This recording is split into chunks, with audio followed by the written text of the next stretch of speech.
Fantastic. As I said, thank you everyone for joining us today. I'm Ben Noonan, COO of the Admin Awards. Wanted to welcome you. We've got a fantastic discussion for you over the next hour with Clint Bruce talking about mental toughness. To introduce Clint and talk about the flow of today, I'm going to hand over to our founder and CEO, Sonny Noonan. Thank you, and welcome everybody. Happy Friday. I'm sure, like you all, I'm super excited that the weekend is here. And I could not think of a better way to end our week and go into the weekend than the incredible keynote speaker that we have this morning, my good friend, Clint Bruce. But before I formally introduce Clint, I wanted to talk a little bit about what it means to be a Navy SEAL. Like, we all think we know what it means, right? It's a really, really friggin' big deal. But I thought, I'm going to look up some fun facts. And I can tell you, I didn't know the majority of these facts that I uncovered. So I think you'll find them interesting. So first, only 1% of sailors who enter SEAL school finish it. And that's not even the end of training. About 80% of trainees actually drop out before finishing the program. According to SEAL instructors, 90% of it is mental. Hell Week is 5 days of constant training with only 4 hours of sleep a night. Navy SEALs undergo strict mental training, essentially rewiring their brains so they can respond to fear without freaking out.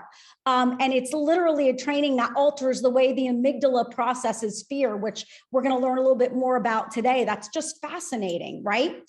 The official motto of the Navy SEAL is "the only easy day was yesterday." Nicknames for Navy SEALs include frogmen, the teams, the men with green faces.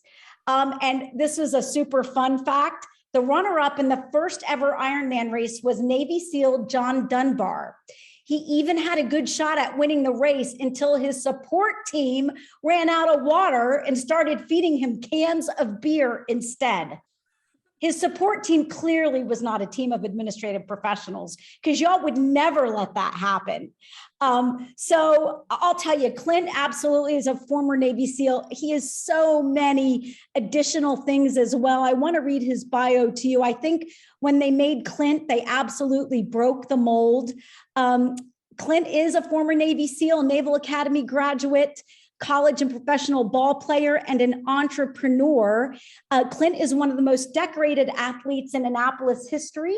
Clint was a 4-year letterman at middle linebacker, captain and MVP of the 96 Aloha Bowl championship team, named to the multiple all-star teams. He enjoyed opportunities with both the Baltimore Ravens and New Orleans Saints, and was inducted into the Navy Marine Corps Stadium Hall of Fame.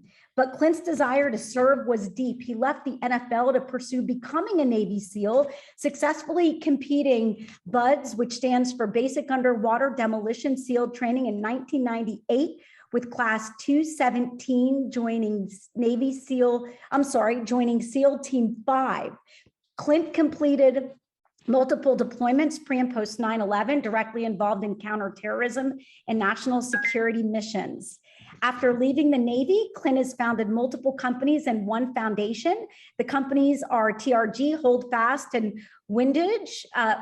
They bring the skills, scars, and stories from the ball field and battlefield to the boardroom, so leaders can protect, perform, and provide for those entrusted to them. Carry the Load, now led by another Navy grad, former SEAL Stephen Hawley, was founded to restore true meaning to Memorial Day and to celebrate the service and sacrifice of police, fire, and rescue personnel and their families during the month of May. Clint lives in Dallas with his dogs Chester and Nimitz, college sweetheart Amy, and 3 daughters who do not care that Clint was a Navy SEAL and played in the NFL. At all. I would also like to mention that Clint is on a mission to end veteran and athlete suicide, which he can share more about. But Clint, before we get started, did I miss any fun Navy SEAL facts? I'm sure I did.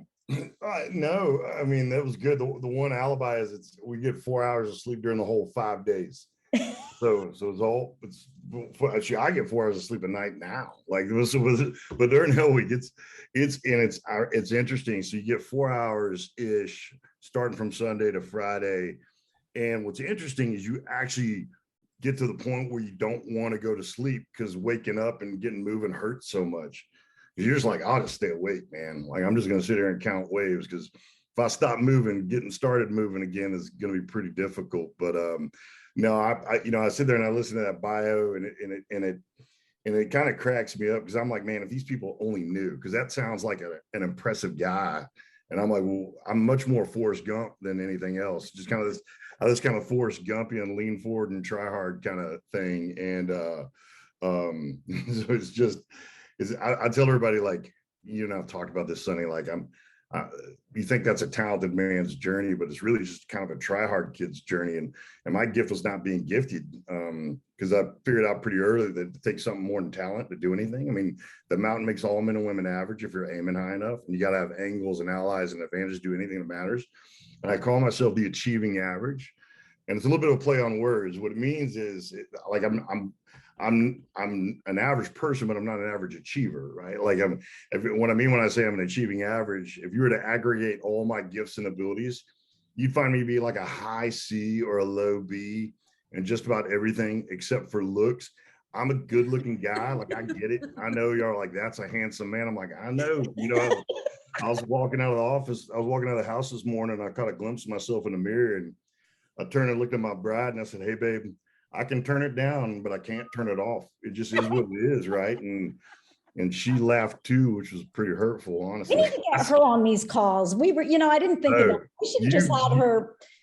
You've never met a woman with stronger eye rolling muscles than my bride.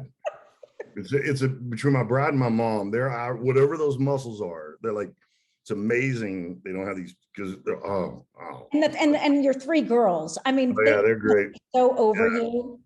Yeah, they're fun. They're fun. And that's what I love. Obviously one of the things really neat in society right now is we're having these kind of breaks from traditional gender-centric roles, right? And in the executive administrative world, historically there's a lot of women in there, but now there's men and women, there's professionals, and we're seeing this equity throughout all the kind of business world. So I know that, and there's amazing men there on the executive assistant world as well. But I do tell my wife, like, I think I've cultivated a nice amount of patience for you that you could put up with just any meat-headed leader that you decided to support if you ever wanted, because that's really what the EA does. EA does just imposes their will on chaos and sets the edge against chaos and provides stability in a way that allows the principal they're supporting to do what they're uniquely gifted to do, and they couldn't do without them, right? So the opportunity to visit with y'all is great. I will say this though,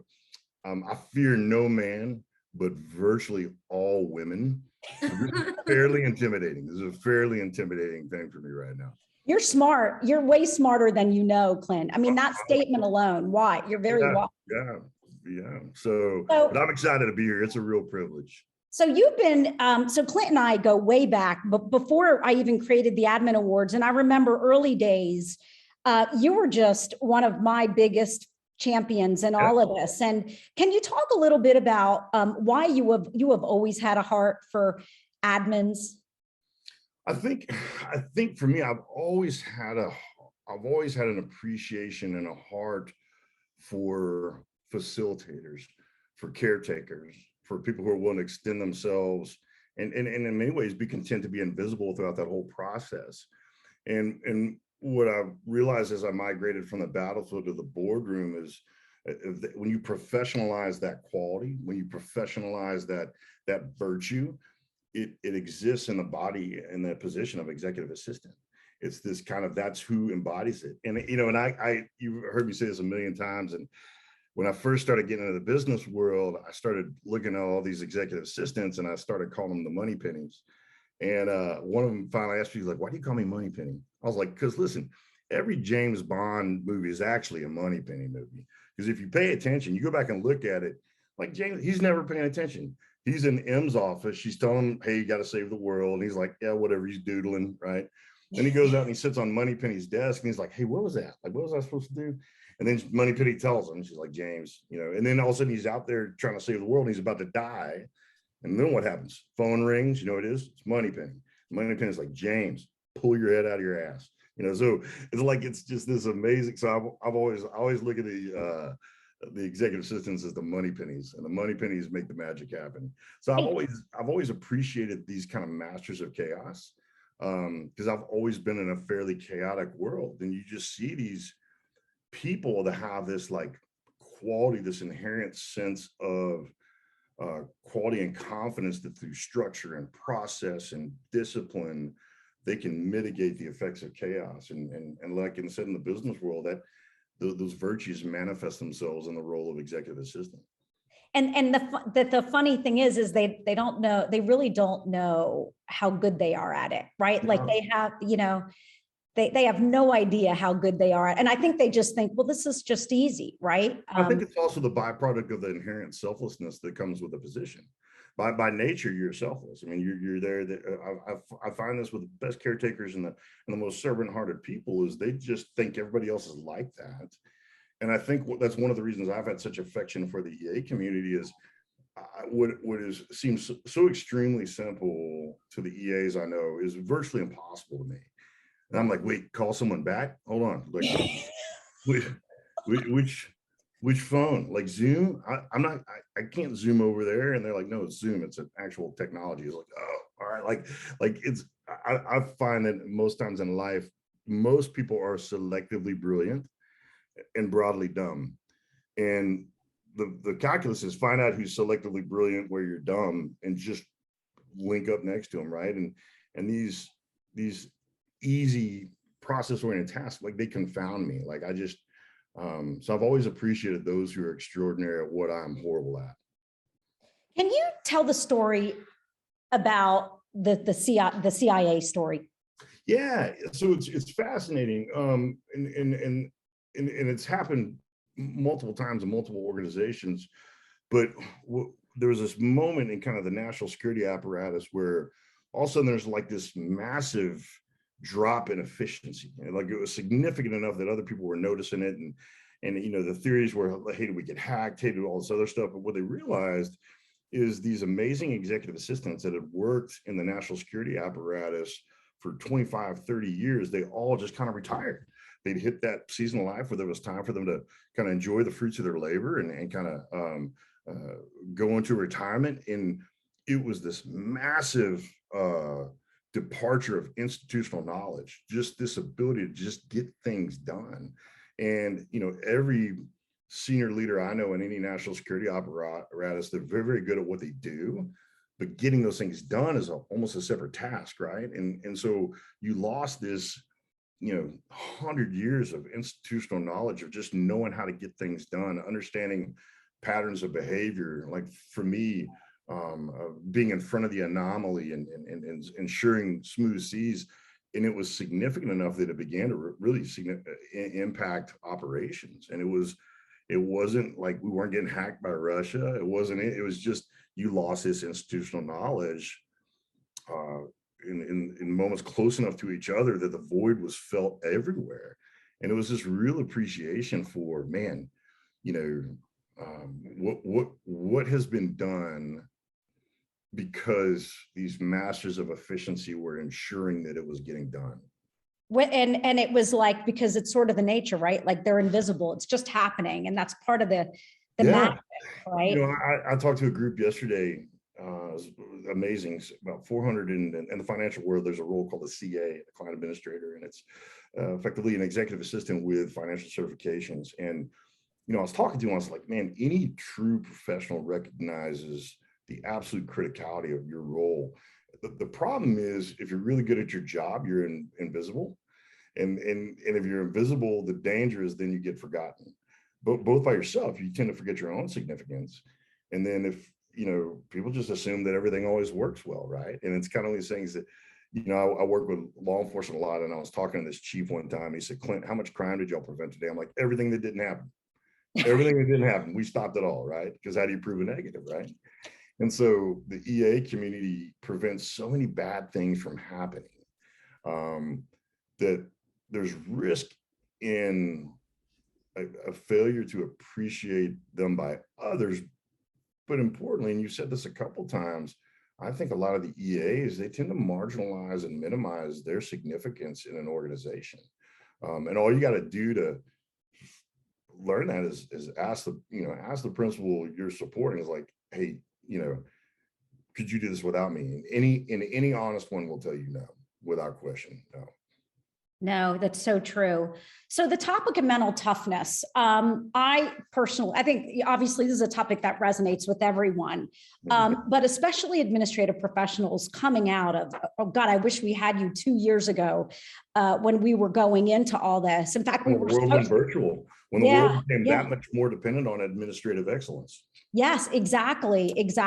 And now we're coming out of this, and it's this community that's gotten us through it. So can you talk about why mental toughness is so important? And then we'll go into some of the other really fascinating concepts that we've discussed. So I would tell you that, the final frontier of human performance is really from the neck up. And when you look at just the concept of how performance actually happens, I don't want to vilify fear. Like you've heard me talk about this before, like fear is not the enemy. I don't like the word fearless. I don't like these words because fear is a signal. Fear is an alert, right? And it's every moment past fear. The antidote to fear is training teammates, resources, and a plan. And the absence of those four things can make us go from fear to afraid. Like the low road after fear is afraid.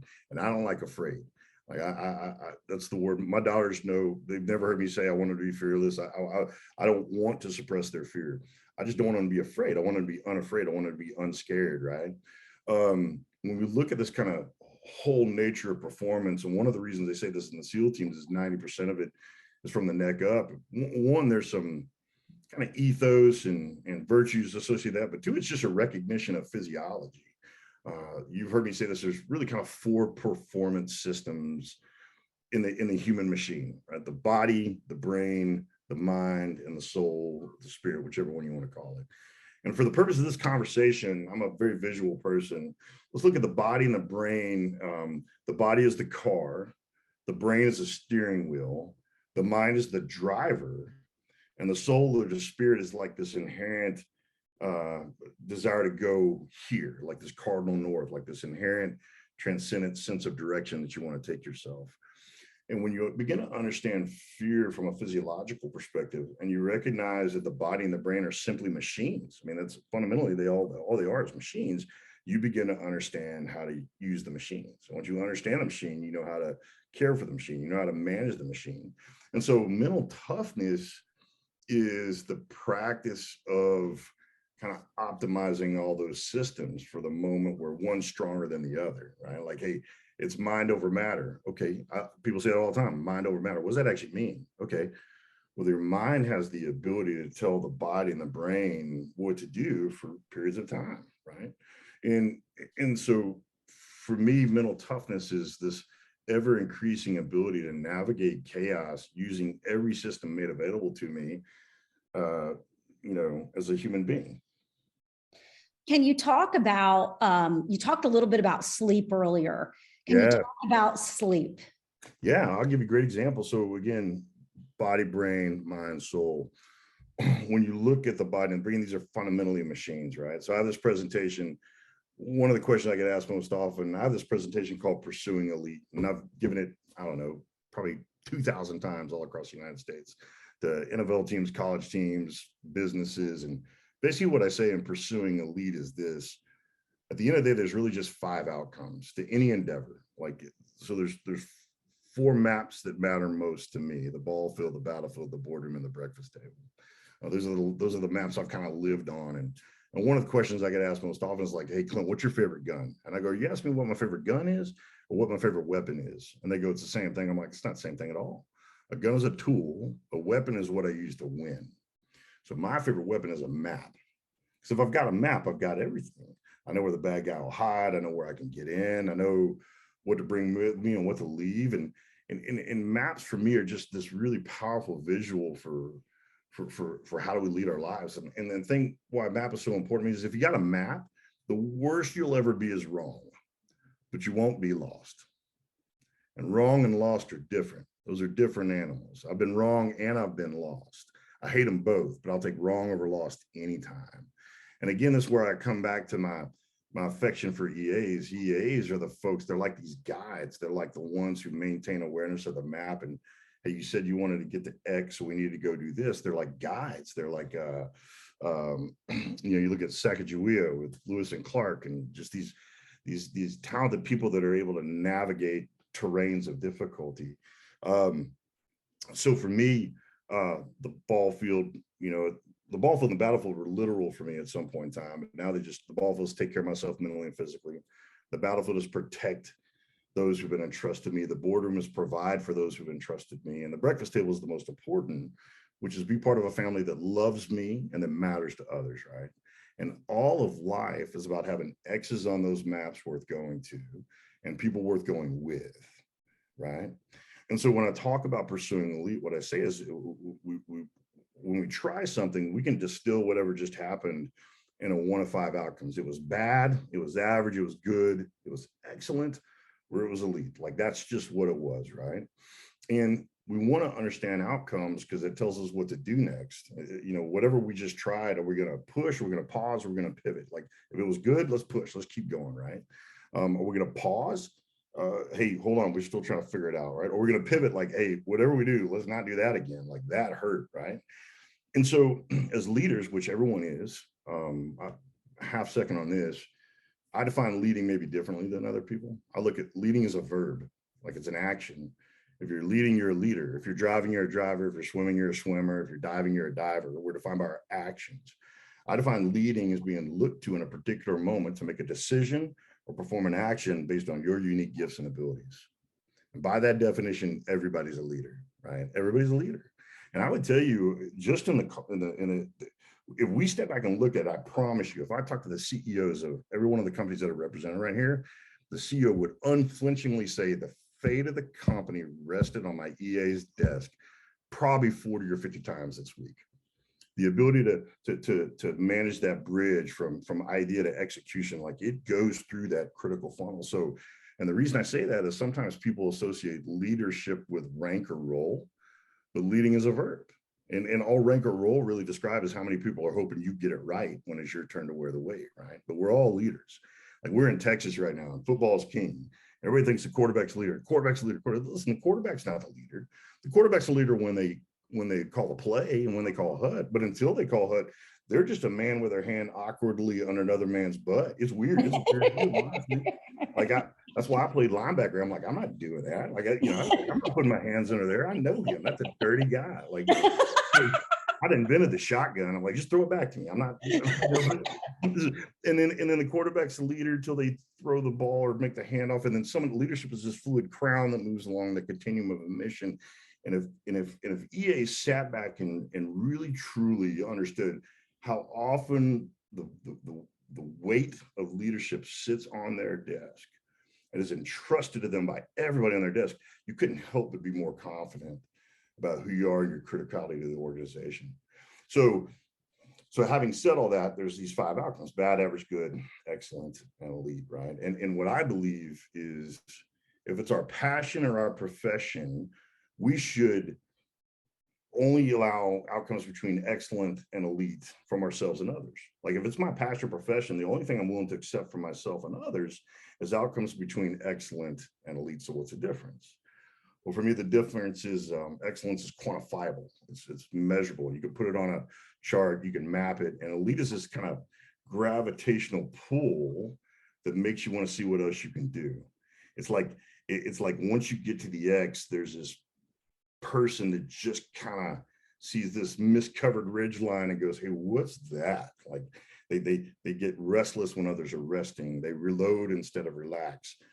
And one of the questions, and I'm coming back to your sleep question, is, as I can't believe you remembered it. I'm like, yeah. I know he's going to bring it all the way back. I'm bringing it back. And again, it plays into the only easy day was yesterday, right? That's one of the questions we ask ourselves in the special operation. Hey, if I'm having an easy day, it means I'm missing something or I'm not trying hard. Like, I don't like easy. Easy is an ambush. I tell my daughters, like, listen, easy is an ambush. If it's easy, you're missing something or you're doing it wrong or you're not trying hard enough. Now, easier is different. If what you're doing is worthwhile and it's easier for you than others, that's probably just a gift. It's a talent. We need to cultivate that, right? So when we say the only easy day was yesterday, it means like, hey man, if I'm not encountering adversity, I'm not stewarding the time, treasure, and talent that's been entrusted to me. And so when we come back to this thing called, and people would go like, finally, and right when I think it was like maybe March of 20, when everything kind of world started shut down, I got on the phone with a leadership team, and the executive assistant was in there and all these people. And one guy goes, Clint, hey, I get it. The difference between being an excellent lead is the bit of reload, but how do I reload? I was like, that's an awesome question. So I went back and I started looking at my notes, and what I learned as a football player, like, you got to get over it. Like, you got to get ready for the next one, whether you want to or not. Like, the next week's team is hoping I don't get over what just happened this weekend, won or lost. Like, they're hoping I'm hanging on to it, right? And certainly the bad guys, like, if you didn't get them all, someone's coming back, right? And so the ability to get ready for the next one and to reload is critical. So I said, man, how do I do that? And that's when I kind of sat down and I wrote down these performance systems. So if I have 4 performance cells that need to get fueled, right? What are those? Well, the body and the brain and the mind and the soul. And every one of those has a particular fuel system. And once you figure that out, then you can create these doses of it. Like, you can create this Red Bull energy of it, right? So sleep is one of them. When we look at reloading, like and I'll write this down and I'll send it to you and you can blast it out. Like, how to reload. The manual for reloading is this. We got to review. We got to look at what just happened, and we got to ruthlessly inventory it through the lens of angles and allies and advantages. Hey, how do we get better, faster, smarter, stronger? Like, how do we do this faster? How do we use technology? How do we not repeat mistakes? Like, how do we reduce resistance? And we got to have allies. We got to, like, hey, who meant what they said as much as I meant what I said? Mm-hmm. And where did I not mean what I say as much as I thought I did? Because you can mean what you say, and all of a sudden you're doing it. You're like, nope, didn't mean that. Like, I'm going to play football. Bam. I'm not going to play football anymore. Like, you're not a liar. You just never been hit before, right? And so it's okay to not mean what you say once you've tried it, right? And then you got to have advantages, and you got to understand talents and gifts, and talents are real. There's no reason to marginalize talent. I tell people all the time, like, hey, talent's real. It's just 1/3 of the equation, right? If I have angles and allies and all you have is talent, I'm probably going to win. So we got to review, then we got to rest. And this is where you're talking to. I was in a room full of a few thousand executives, their whole team. And I was talking about the maps. And I said, if we look at these maps, ball field, battlefield, boardroom, and breakfast table, as terrains of competition, and if we acknowledge it, like, hey, at the end of the day, I'm trying to beat yesterday's me. That's it. My daughters have this thing on their room that says y is greater than or equal to y2, which is you are greater than or equal to yesterday's you. That's all you got to do. You got to beat yesterday's you by an inch or a mile. It doesn't matter to me, right? And so if we look at those terrains of competition, I go, how many of you view yourself in the boardroom as a competitor? Everyone raise their hand. Boom. I said, how many of you treat yourself like an athlete? And they did the same thing I did when I asked myself that question. Because if I view myself as a competitor in the boardroom terrain, but don't treat myself like an athlete, then I might not mean what I say as much as I thought I did. And one of the fastest ways to recognize that is understanding how I take care of myself. And the fastest one to look at immediately was sleep, right? Like, and here's the reality. I would have never gone to sleep before a scrimmage in football the way I go to sleep before work sometimes. Just wouldn't have done it. Like, no athlete treats sleep so casually, right? Certainly not before a game. I'll tell you, there's probably more capital right now being invested on sleep optimization in the human performance world. And so sleep is critical. And I couldn't reconcile the fact that I wasn't taking care of sleep as a business person the way I was as an athlete. So then I started looking at it and I go, okay, how do I fix this? And because I don't remember the last time I've gotten 8 hours of sleep, just because of pain and all these other things that I just kind of deal with. And so as I dove into that, and so now we're talking about the body and the brain. Like, the body and the brain, they gotta rest. Like, these things, this phone, it's not off when I shut it off. It's doing a million things that it can only do when I'm not messing with it. Like, the body and the brain are the same thing. They gotta have that recalibration time, which happens when we're asleep, right? So everyone's heard you got to take 8 hours of sleep. Well, that's not really true. 8 hours is more of a basket within which these 2 elements of sleep take place, REM and deep sleep, right? And as I learned that, what I realized is like, oh, I don't really need 8 hours of sleep. I just need more than an hour of REM sleep and more an hour of a deep sleep, right? Because what was happening before I really started understanding sleep and adjusting how I was treating myself as a business athlete, I'd wake up every morning. If I didn't sleep for 8 hours, I'd put these ankle weights, like it's like the world's worst placebo. I thought, today's gonna be hard because I didn't get 8 hours. But now you get these Apple watches and you get this Oura ring. You know, you can it measures the quality of your sleep, and you can adjust accordingly. So if we take our profession seriously, if we view ourselves as competitors in the professional landscape, then we got to treat ourselves like athletes as well.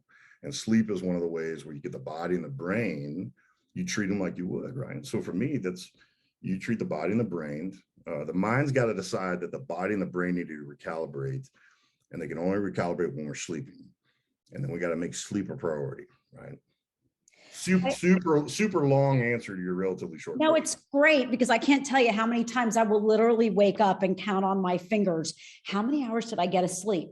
Oh, I only got like 5 hours. I'm going to be miserable all day. And we make this decision that we're going to be miserable. And I'm like, no, wait. I mean, this Oura ring, I mean, and Apple Watch does a great thing, and Select Comfort, all these other things. Like, people would be stunned at how performance is impacted by investing in sleep, right? It's the one fuel system that is, everybody needs it, right? And everybody's unique in how they do that. And so it's just fascinating. It's one of the fastest ways people can start feeling more confident about their day. I want to talk to you a little bit about, this community, because often their schedules are at the mercy of others. 100%. And, many were completely remote for months, maybe years. Now we're seeing more of a hybrid situation. But what that often means is, I think admins, I think really everybody that is committed to their work, they're working more if they're remote or if they're hybrid than they ever did going into the office. And I hear a lot of people saying, or they're not partitioning, right? They're not. Whether they're working more or not, it feels as though they are, because there's no natural segue between this and this. Exactly. These maps are commingled more than ever. The breakfast table and the boardroom are overlapping, yes. Right? And so creating a discipline on how to navigate that's really, really important. I want you to talk to people about, well, let me tell you a quick story. So during the height of the pandemic, we did a session sort of like this. And one of the admins said, I'm working so much after hours that yesterday I decided that in the middle of the day, I was going to go out and sweep my garage for 30 minutes because it needed to be done. It was physical. And I needed to do it. It sort of cleared my head. And she said, I used to feel guilty doing something like that, but I don't anymore. Can you talk about the importance of? So let's go to reloading again. So first we reviewed. The second, so we review what we just did, and we unpack it through the lens of angles and allies and advantages. Then we rest. We focus on rest. We have to rest. Then we recover. And recovery is figuring out the song that our body, brain, mind, and soul sings, right? And then playing that song for us, right? And this is where it gets really fascinating. This is where you can hit that nitrous button like on Fast and Furious if you can figure out your fuel systems, right? So the body, I'll give you a great example of this. When I was playing football, I was straddling that line between when you're spoiling yourself, you got a massage, or a pro athlete actually gets a massage. Like, no one really knew what to do with this concept called massage, right? Except for the guys that didn't care what other people thought, and they were just taking care of their bodies, right? And then what was fascinating is people go, hey man, a 1 hour massage really helps me recharge, right? And I'll tell them, I was like, yeah, it's value to the body, the brain, and the mind. And I go, what happens if you don't have an hour? And I go, well, I don't do it. I'm like, well, why? Because a 15-20 minute chair massage, when you're getting a massage, the body, the brain, and the mind all benefit. Like, there's value to all three of those performance systems just by simply getting a chair massage, right? And what's interesting is the mind starts kind of tapping out on value at about 20-25 minutes. That's when you start thinking about other stuff, right? But if you got a 15-20 minute massage, you've recharged the body, the brain, and the mind just with 15 minutes, right? Like, and so weaving those recharge moments, like a really good analogy is if you look at like these Teslas and these e-cars, right? You just kind of weave in the recharge station into your daily habits. And that's a good way to look at how do I recharge as an individual. I'll give you an example from my own life. You've heard me say this a million times. Like when I talk about pursuing, I say, hey, elite achievers, they're balanced, they're curious, they're tribal, they're intentional, and they're authentic. And when I talk about intentionalism, what I say is elites always find ways to never forget why they started doing the hard stuff. Right. And if you can always find ways to never forget why you started doing the hard stuff, you got a chance, because there's always tension between the what's and the whys. The what's are what you got to do, the why is why you're doing it. And if your why stays bigger than your what, then your what's just an action, it's just a fact, right? But I have a lot of hard days. And what I've learned to do, man, here's how I recharge. So I'm a big fan of just giving someone a way to do something. If I get in my truck with one of my daughters and just drive nowhere, and I could drive nowhere for 30, 45 minutes, and we just listen to their music. A couple things happen. One, I hate their music. I hate it. I don't like it, right? But I love why they love that song. And I listen to why they love that song. And I get choked up when I talk about it. If I get 30 minutes in the car with my daughters, I remember why I'm doing everything. Like, whoa, the person who has to compete against me after I've ridden with my girls, right? Because all I want to be is the kind of man my girls want to marry one day. And when I'm in the car with them, just driving nowhere and listening to this song that they love, I know why I'm doing everything I'm doing. Like, I'm instantly recharged on all four systems, right? And I've learned that about myself. And it doesn't diminish the beauty or the purity of it. It just means I take myself seriously enough to invest in myself in ways that allow me to perform to the standards on the maps that matter most to me, as I should. And so, we review, we rest, we recover, and then we revel. Like, revelry is, man, like, if recovery is how we individually recharge, revelry is how we communally recharge. That's how we remind each other why we're doing the hard things, right? And I think if there is a seat in an office that is always running on emergency fuel cells, it's the EA. Because the EA has agreed by profession to inherit the chaos of every other decision maker in the office. I mean, it's like being a firefighter and a police officer. You're there to reduce emergencies and handle them when they pop up, right? So maintenance and self-preservation is a really big deal. It's not selfish, it's performance, and you have to do it or we won't make it. And if we don't make it, if y'all don't make it, everyone dependent on you won't make it either, because you're the linchpin. One of the things we say in the Navy is we say, on the strength of one link in the cable dependeth the might of the chain, who knows when thou mayest be tested, so live that thou bearest to strain. And when you look at the critical link that the EA is, preserving the sanity and sanctity and well-being of the EA it's vital to the organization. Oh my God, I told y'all you were in for a treat. And Clint, you always just are so inspiring and full of just so much wisdom. And we are recording this, so y'all will be able to go back and take notes if you're really trying to stay in the moment.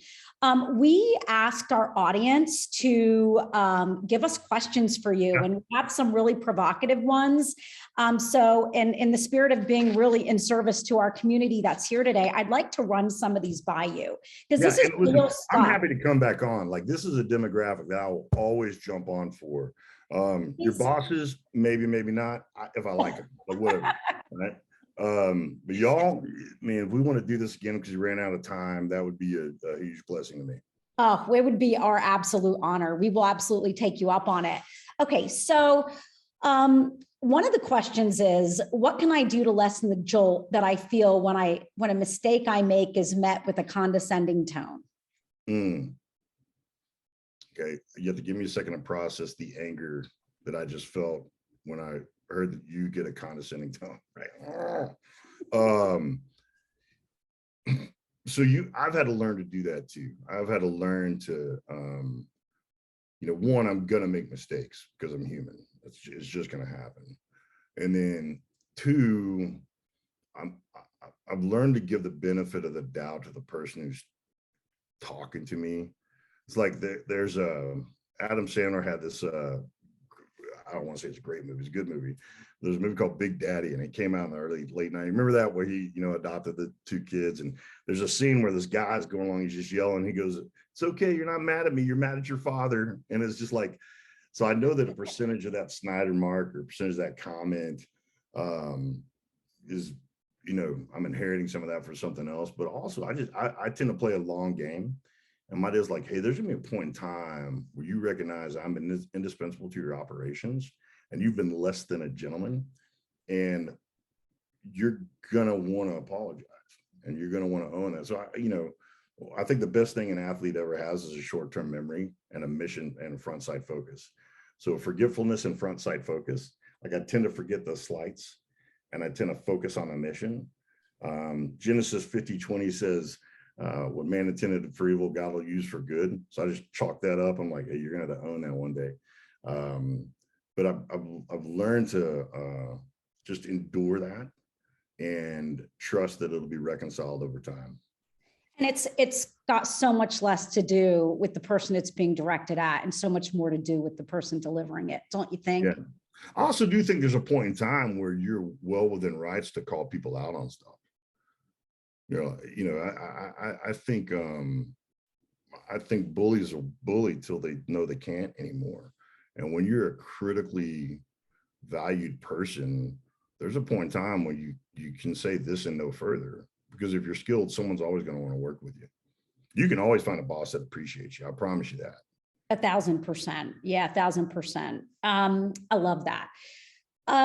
Another question is, we've all had to quickly shift and adapt these past couple of years at a pace that may not be sustainable. How do we know when is the max, and when we can still push ourselves? Are we just overthinking? And the answer is simply to build one's mental toughness.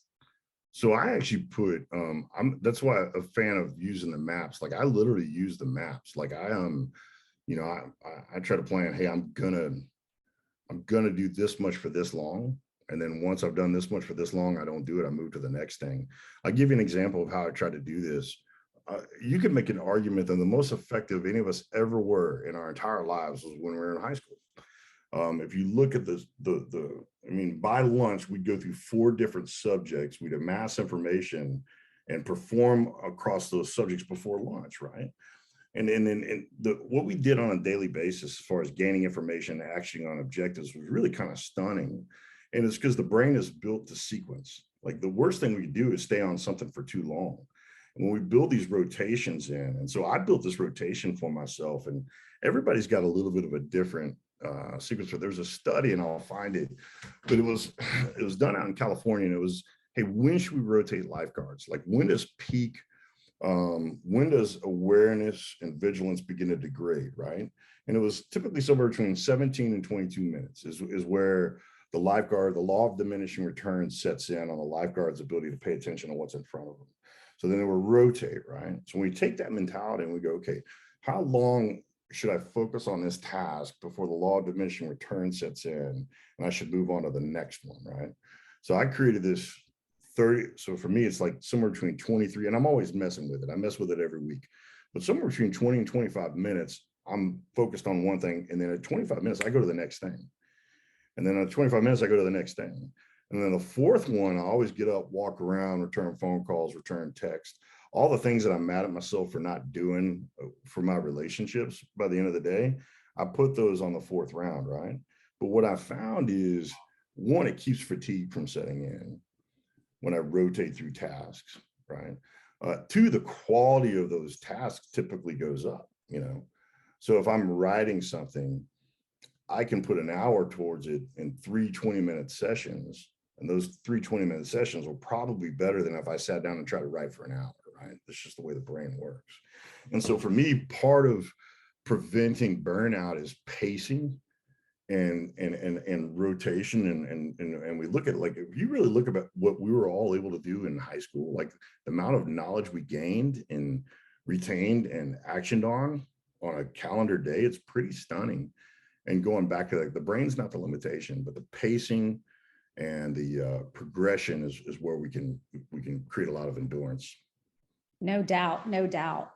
And then also, like, I think sometimes communicating like the kinds of hours that you're working, because if I've heard one admin say, I've heard 100, my boss really has no understanding of what I do in a day's time. So do you think part of it is also like communicating that, although it might be a little scary? Yeah, I think one of the great questions, I was working with this EA one time, and I told him, I was like, hey man, in the military we have this thing called an aide de camp, and the aide de camp is an executive assistant to a general or an admiral, right? And I said, hey, listen, it is always okay to tell the general, like, hey, would you rather me do this or that? And it's like, hey, got it, that's important. Do you want that to be more important or less important than this last thing, right? And so you're not really pushing back, but you're acknowledging the reality of time and capacity, right? Because the problem is we just say yes to stuff over and over again. And when we don't acknowledge reality of time and capacity in our response, then it's kind of not the boss's fault for not thinking about it either. But when we create some kind of triage, you go, hey, listen, I've got 5 things that I'm working on for you. They're all important. Where does this one fall in the hierarchy of importance so I can get to it? And even just that external strategy conversation with them is kind of a very subtle way to acknowledge, like, hey, there's capacity stuff here, or like, hey, am I the only one that can work on this, or can I task someone else with it so it gets done? Just subtle queries or ways to kind of introduce the concept of human capacity. I love that. This is a really good question. And I want to preface it with how you and I were talking about how admins, they understand how to spot anomalies, and that's part of sort of the magic. But the 100%. question is, how do you know what the right decision is when you're dealing with fear? And before you answer that, I want to quickly remind everybody, you may or may not know the story, but several years ago, there was an incident at an elementary school, and it was the threat of a mass shooting. And it was the front office school secretary who was just, I mean, she is the reason why it didn't become a mass shooting. So can you answer that question? Like, how do you know when you're making the right decision when you're in the presence of fear? So one, you don't, and one, I think everybody needs to come to grips with if there was an absolute way, everybody would already be doing it, right? And so we can't wait to be right to make decisions. Sometimes and the other good news is sometimes adversity doesn't know what it's doing either. So you can impose your will on adversity. I used to tell my daughters, I have this kind of thing. I go, run at the hard things, right? Because when you run at the hard things, a couple of things happen. One, when you can't get away from hard things. So if you run away from them, they're just gonna get you. They're gonna catch your heel. They're gonna bite you in the ass, right? But when you run at them, often they're not as hard as you thought they were. And if they are, at least you're choosing the terms of your conflict. And it kind of goes back to this story. When I was growing up over there in Garland, 2 good friends of mine, we decided to go toilet paper someone's house, like my very first Navy SEAL operation. It was like 2 a.m. It was probably 10:15, but it felt like 2 a.m. Right? So we're over there, Surrey Court, over there by Eastern Hill Country Club, and we start toilet paper in this house, and me and Derek and Ryan, and all of a sudden we heard these dogs barking, and I turned and looked up the hill, and 2 of the biggest dogs I'd ever seen in my entire life were charging down the hill at us. Like, in retrospect, it could have been like a Chihuahua and a Lhasa Apso, but in my mind's eye, they were like demon dogs with wings and breathing fire. They're just terrifying, right? And so we start running. Well, I knew Ryan was fast. I knew that. I did not realize how fast Derek was until we both started running from dogs. And there was a point in time where I was like, I'm not getting away from these dogs. Like, it's just like Derek and Ryan are gone. And out of desperation more than courage, I just turned and started running at the dogs. So I was like, well, I can't get away. There's nothing for me to climb. So the only thing I can do is run at these. So I just charge these dogs, and I'm making this loud noise. And you got this chunky kid running up the hill at you, and you can see the dogs, and dogs are like, row, row, row, row. You can see the dogs. The dogs are like, we don't know what's happening, like it, but we don't know, like we're gonna run. So the dogs turn and ran because they're like, we don't know what this guy knows, but he knows something because he's running at us, right? And for me, that's always kind of been a metaphor that when you run at the hard stuff, sometimes the hard stuff's not ready for your pro action, right? And sometimes the hard stuff's not as hard as you thought it was. And at worst, you just choose when you all start fighting, right? And those are really, really important things. So one, you're not going to be perfect, so don't sweat it. Two, sometimes adversity doesn't have a good plan either. So when you confront adversity, adversity may flinch, it may yield, right? And then three, you got to trust your talent. I mean, at the end of the day, there's this. I tell my wife this all the time. I was like, let me know when you encounter adversity today that's bigger than any other adversity you've encountered your whole life, right?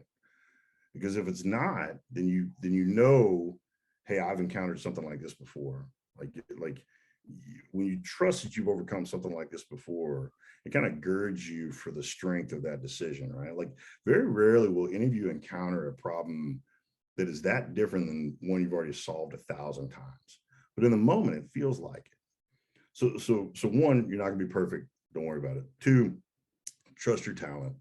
Three, history supports the fact that you've earned the right to be there to make that decision.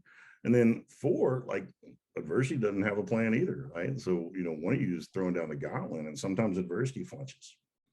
So I have a question for you.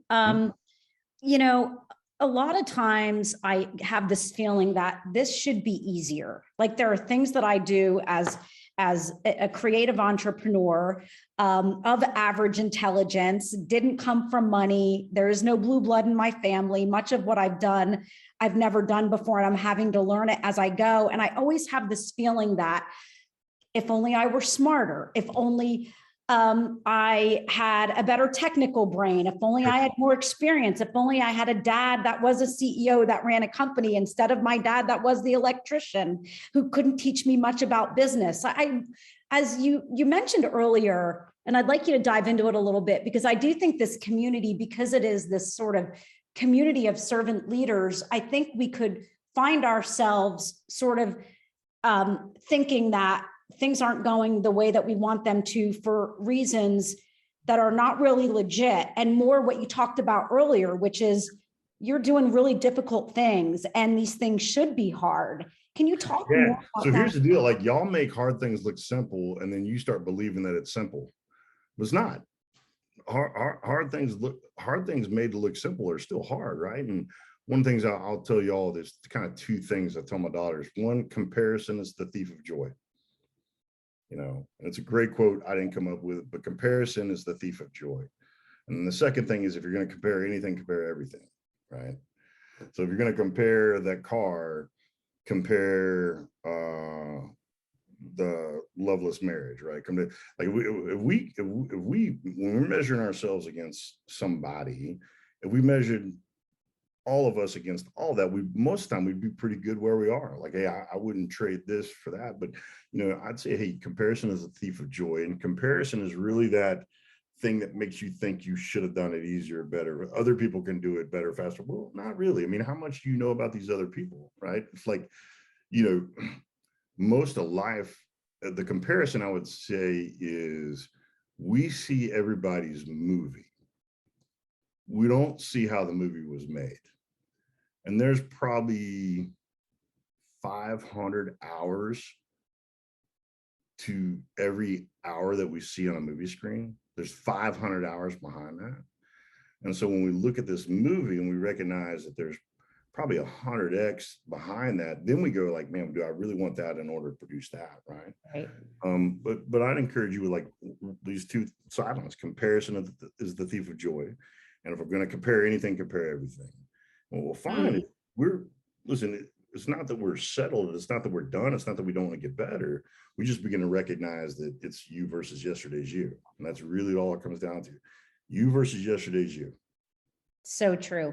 Another question that just came in is, in a service-oriented, chaos-inherited role, how do we preserve our boundaries? Man, that's an important one. I think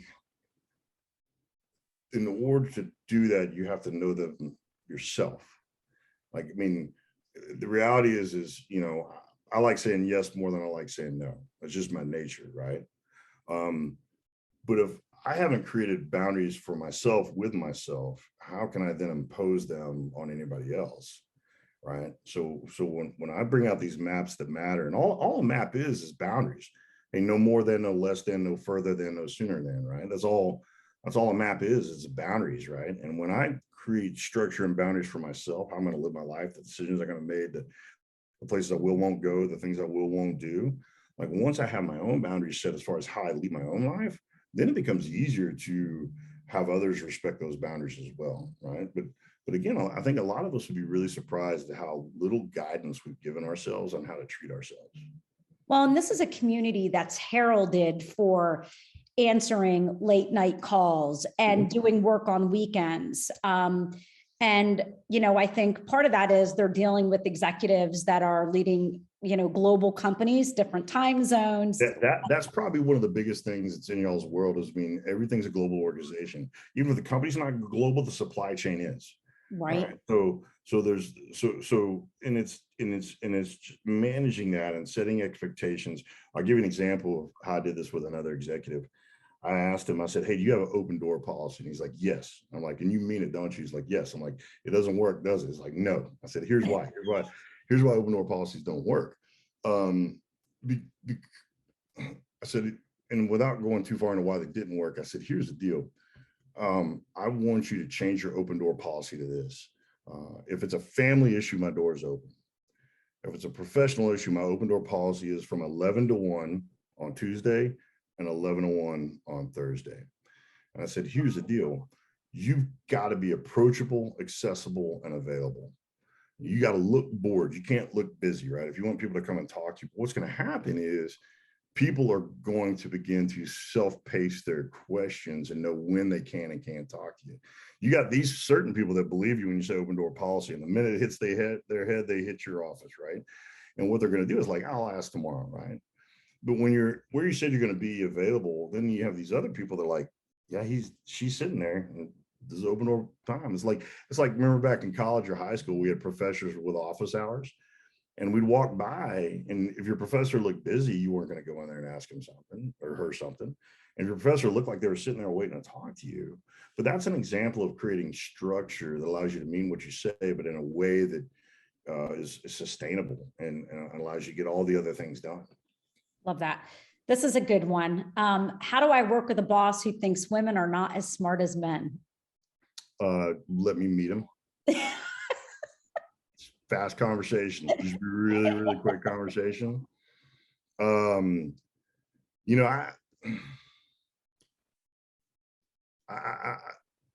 that's a hard one to answer because it shouldn't be a question you even have to ask. And I think that, there's a Proverbs 22:29 says, you see a man or woman excellent at their work, they're not speak for small men, they speak for kings.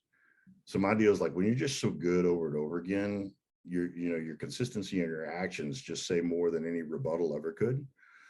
And then I'm bringing them my place. And that's the other possibility is I just, I wish there were a way to fix difficult personalities. I hate condescension. I hate bullies.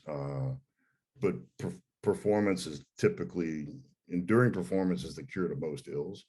And trust that being patient, like you're probably not the only one that sees that in that person. And enduring that elevates you in their eyes, and who knows what the future brings. Yeah. I was tempted to go off on a tangent, but I'm going to not and make sure we get more of these questions out there. Do you have a mentor? And if so, what are some of the things that you discuss? I have so many mentors. Like, I've made it a habit that, the man of many counsels wages war well. So when I lost my father, I instantly, my dad died when I was young. And what I would do is I would aggressively pursue these percentages that I saw that I missed in him and other people. And so I've always had this kind of cabinet level cross section of advisors. I look at someone who's where I want to be on the battlefield, boardroom, and breakfast table. And I just ask a lot of questions and I take a lot of notes, man. I am mentored up, and by design, because I can either learn or remember. If I'm in the middle of doing something hard, I can either learn right then real time, or I can remember what someone else told me. From a performance perspective, it's always faster to remember than to learn or think. And if that knowledge is available to me, that wisdom is available to me, and I know I'm going to be crossing that bridge, then as a performer, I want to know what I got to do before I even get there, right? And so I think I've always pursued mentorship. I've always enjoyed being mentored. You know, I don't have a dad, right? And so when I became a father, I was like, well, your kids don't seem to hate you. Like, why don't you tell me how you do that, right? And then I'm a girl dad too. Right? I was all these moms. I was like, hey, like, you know, Amy's out of town, and you know, my daughter there's a picture circulating somewhere, but you can make a ponytail with a zip tie. Like you can. You just gotta. I mean, my little girl's playing soccer, and all of a sudden these parents come in like, is that a zip tie and a ponytail? I'm like, it's a ponytail. You're on the wrong stuff. Is the ponytail is there? What's holding the ponytail there is immaterial. It doesn't matter. Her ponytail is going to be there longer than your kid's ponytail. Only you. Ponytail, zip tie, and work, right? But So I'm fast to ask questions. We've got about 8 more minutes, and we've gotten through most of the questions that were sent in before the event. I would love to open it up to any questions that have come to the audience's mind after hearing not near enough of what goes on in Clint's big brain. If you just want to start talking and ask the question. Or I can read the chat list right here. So yeah, okay, awesome. If someone wants to fire a question off, I'll read it and then try to answer it if I can. Somebody said, I do not like sleep. How would you start to get the balance, body and mind? Your body does. You can not like it all you want to. Your body your body and your brain do. But that's cool. I've got friends that don't need a lot of sleep. They just need some. And so what's happened is they've stopped being vilified by the fact that they don't get 8 hours. And they're like, okay, you just need what you need. And once you figure out what you need, then you can tune your life around it, right? I have friends that just, I don't need as much sleep as other people do, but I do need sleep. So I just figure out what I need and how to get it, and how to optimize those times when I'm not sleeping. Another question, how do you insert yourself as more of a business partner versus an admin? Yeah, I just read that. I think my knee-jerk reaction is like to be a little bit Machiavellian and to be great, and then within reason restrain yourself from being great, and have that overture towards you invite you back into a partnership level of contribution. And part of me just wants you to find a boss that treats you like a partner out of the gate, right? I mean, that's just kind of,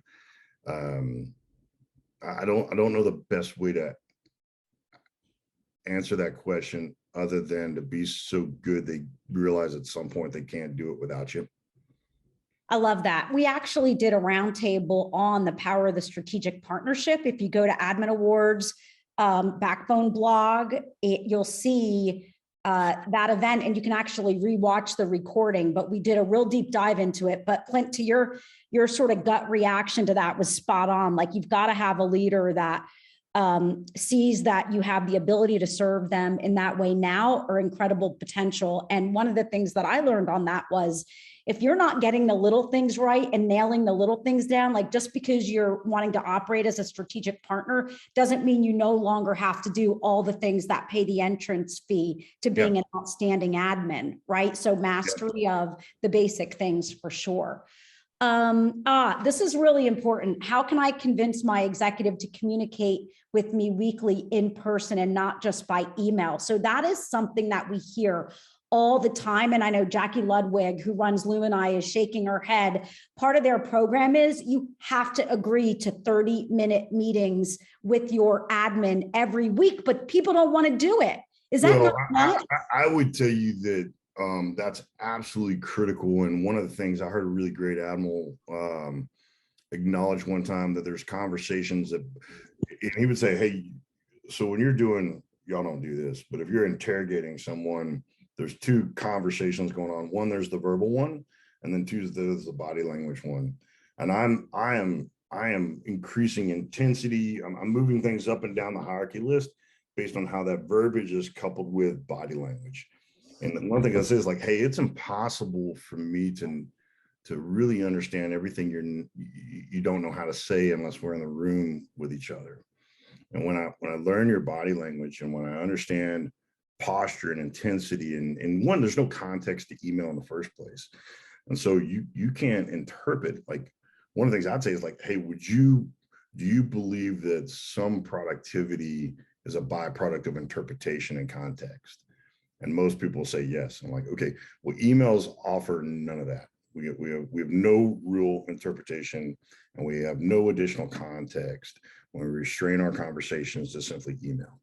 So I don't know how to help you as much as I want to help you without understanding context. Context can't be conveyed through email. So we got to meet in order for me to do for you. I refuse to fail, but I'm going to fail if I can't sit down with you and hear everything you don't know how to tell me. Love that. I love that. One person, it's not a question, but one person in the comments said, Mr. Bruce, thank you for your service and for helping our veterans. Been worth it.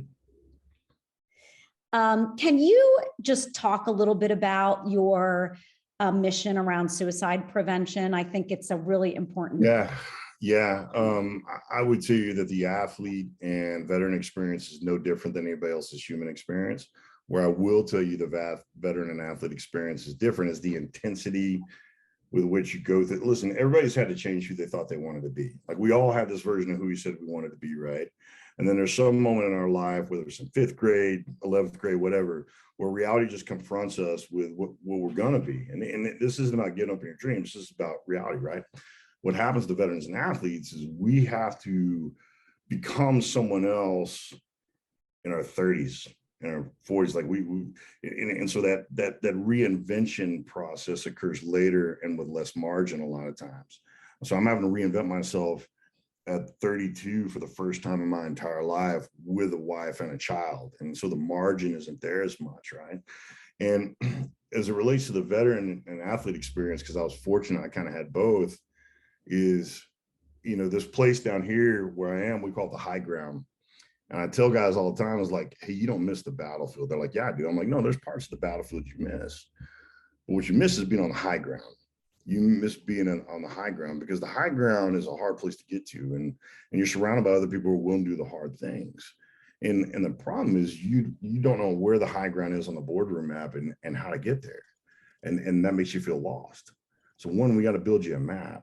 And then two, we got to replicate the formula that led to the high ground on the ball. You just follow the right people, the right places, and become your version of what you love most about them. And for me, the way I say it is like, we're going to win the war on veteran suicide with the power of daily wins and a good day's work. And we define daily wins as adding value to the kind of business leader you want to be around and learn from, with what you already know how to do as you come from the battlefield to the boardroom. And a good day's work is provide for yourself and your family by adding value to the kind of business leader you want to be around and learn from, with what you already know how to do as you come from the battlefield of the boardroom. So what I love doing is building businesses, allow veterans and athletes to transition more effectively to this map that we're on now. How do I come off the ball from the battlefield to the boardroom to benefit the breakfast table? And, mental health is such an incredible issue. And, the friends I've lost to that, these are stunningly good men and they're virtuous men. And the problem is this: I think most people want to count more than they cost. And so if you start hitting this season where you think you cost more than you count, and you're costing the people you love the most, then there's this flawed logic that will come in. You're like, man, maybe everyone would just be better if I stopped costing them so much. And I tell my friends, like, hey, you can ask yourself that question, but you don't get to answer it. That's my question to answer. You don't get to say, hey, Clint, maybe Clint would be better without me. No, call me. I'll tell you. It's my right to answer that question.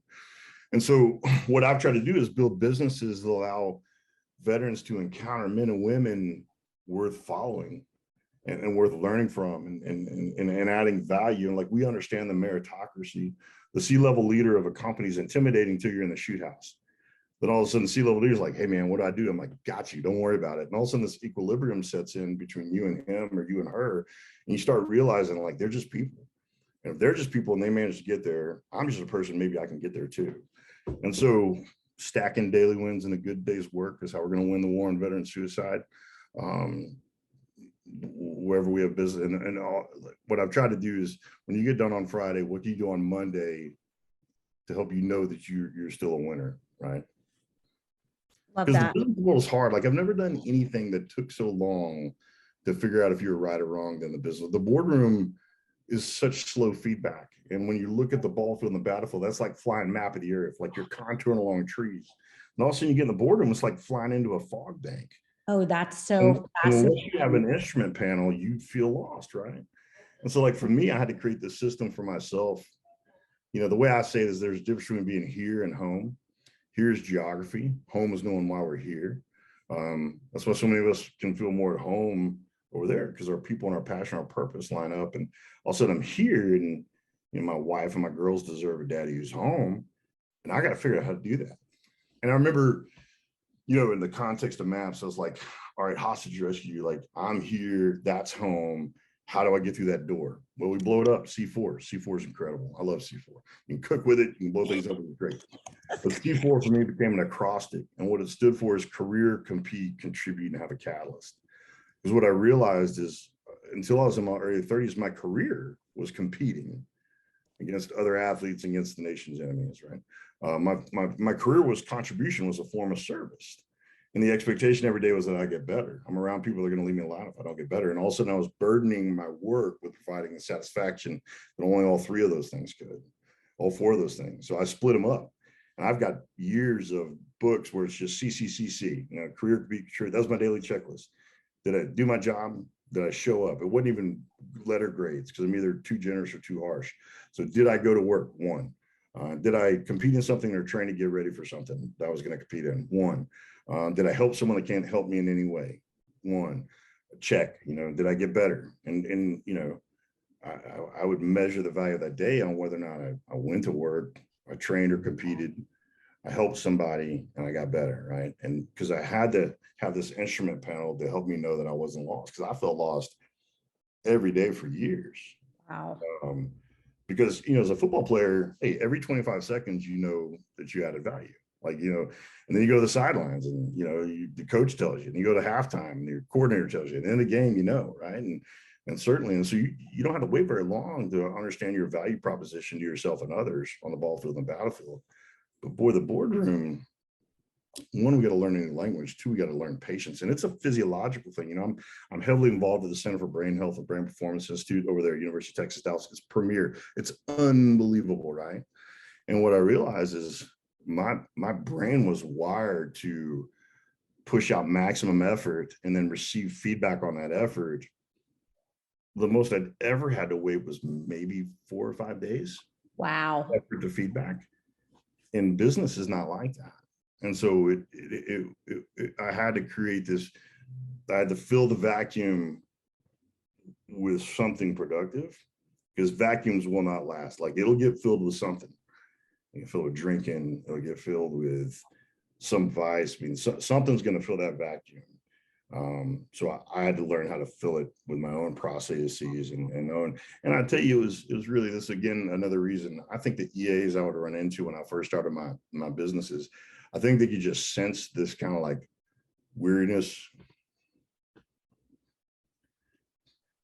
Yeah. You know, it's funny you say that you're used to immediate feedback. This is a community that they don't get regular positive feedback. And part of it is that they're like an appendage to their leaders, right? And they're sort of forgotten about. And I truly believe it's unintentional, but they have to do a lot of work without positive reinforcement and positive feedback. In fact, some of them only get it when things don't go right. So when you're doing your job, you're invisible. And there's a thin line between invisible and forgotten. And that's why I've always loved what you do, Laws, for years. How do you get feedback? Again, that for me was that creating that daily system of that instrument panel was career, compete, contribute, have a catalyst. And I literally like, hey, listen, you wouldn't make a movie about 80% of what we did in the SEAL teams. Like there's Lieutenant Bruce changing the printer paper. Yeah, we did that. Like, it was like, you don't make a movie about that, you know? So like, so for me, but you got to show up to work if you're going to have a good day. So like they're interdependent, right? So, but I did create ways to metric progress. So I didn't, one, I had to build a map. And two, I had to create a language that allowed me to metric progress for myself. And it was totally relative. Like it didn't matter to anyone else but me, but it helped me feel less lost every day. And it helped me come all the way home. And everyone has this innate internal language that they can't help but listen to. And then building that for ourselves helps us feel at worst wrong, but never lost. So I want to I know we're a couple minutes over, but I want you guys to know that Clint speaks on a ton of fascinating topics to NFL teams, to major corporations. He is constantly speaking, inspiring the masses. So if any of you are interested in having Clint come into your organization and do a keynote, we'll give you follow-up information on that. He's also starting a Money Penny group. Yeah, I built an app. Talk about that, will you? I'll invite you onto it. And it's like this, I hate social media, but I love staying in touch with people. So this app I built was just a way for me to stay in touch with people without having to go to Instagram.